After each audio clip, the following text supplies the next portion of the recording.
রবীন্দ্র রচনাবলীর নবম খণ্ড দিয়ে চাপা সুসাইড নোট, ছেলেকে লেখা। লিখে হাতে ব্লেড নিয়ে বাথরুমে ঢুকলেন মাস্টার মশাই। দুপুরবেলা কাজের লোক দরজার তলা দিয়ে রক্ত আসছে দেখে চিৎকার করে উঠলেন। ছেলেকে লেখা এই তার প্রথম এবং শেষ চিঠি। অয়ন, আমি বিশ্বাস করি সন্তান গঙ্গা জলের মতো পবিত্র হয়। যদিও তোমার সাথে আমার সম্পর্ক ঠিক নয়, তাও তোমাকেই লিখে যাই।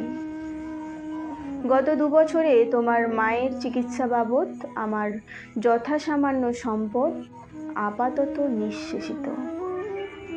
চিকিৎসার দায়ভার আমি আর নিতে পারছিলাম না। জীবনে তোমার টাকা ছুঁইনি,